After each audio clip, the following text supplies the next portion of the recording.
Praise the Lord. Welcome to Parable Point. Bible స్టోరీస్లోని భాగంగా ఈరోజు మనం బెసలేలు కథ గురించి తెలుసుకుందాం. ఐగుప్తు బానిసత్వం నుండి విముక్తి పొందిన తర్వాత దేవుడు ఇశ్రాయేలీలను తన ప్రజలుగా తీర్చిదిద్దుతున్నాడు. ఒకరోజు దేవుడు మోషేతో ఇలా అన్నాడు, నేను వారిలో నివసించుటకు ఒక పరిశుద్ధ స్థలాన్ని నిర్మించమని వారికి చెప్పు. ఈ పవిత్రమైన పని కోసం దేవుడు ప్రత్యేకంగా ఒక మనిషిని ఎన్నుకున్నాడు. అతని పేరు బెసలేలు. ఇతడు యూదా గోత్రంలోని హూరు మనవడును, ఊరు కుమారుడైన బెసలేలు. దేవుడు అతని గురించి ఇలా అన్నాడు, నేను అతనిని ఆత్మతోనూ జ్ఞానంతోనూ నైపుణ్యములతో నింపాను.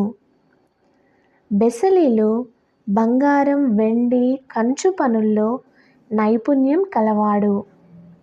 రాళ్ళు చెక్కడం, చెక్క పనులు చేయడం వంటి అనేక కళల్లో అతను ప్రావీణ్యుడు. అతనికి సాయంగా దాను గోత్రంలోని అహీసామాకు కుమారుడైన అహోలియాబును అతనికి తోడుగా ఉంచాడు. అప్పుడు ఇశ్రాయేలీయులు తమ దగ్గర ఉన్న విలువైన వస్తువులను ఆనందంతో సమర్పించారు. కావలసిన దానికంటే బహువిస్తారంగా తీసుకొని వచ్చారు.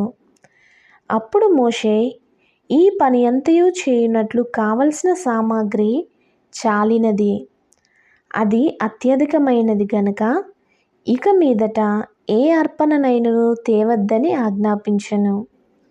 ఇది మనం నిర్గమాకాండం 36వ అధ్యాయము 5 నుండి 7వ వచనం వరకు చూడగలం. తరువాత బెసలేలు దేవుడు ఇచ్చిన నమూనా ప్రకారం ప్రతి వస్తువును జాగ్రత్తగా నిర్మించాడు. ఒడంబడిక మందసం, బంగారు దీపస్తంభం, అర్పణ బల్లలు మరియు అందమైన తెరలు, ఇలా ప్రతి చిన్న వివరాన్ని కూడా ఎంతో శ్రద్ధగా రూపొందించాడు. చివరికి మందిర నిర్మాణం పూర్తయింది. మోషే అన్నింటినీ పరిశీలించాడు. దేవుడు చెప్పినట్లుగానే వారు దానిని చేశారని మోషే వారిని దీవించాడు. అప్పుడు మేఘము మందిరం మీద నిలుచుట చేత మందిరము యెహోవా తేజస్సుతో నిండెను. ఇది దేవుడు వారి మధ్య ఉన్నాడనే గొప్ప గుర్తు. బెసలేలు కథ మనకి ఏం చెబుతుంది?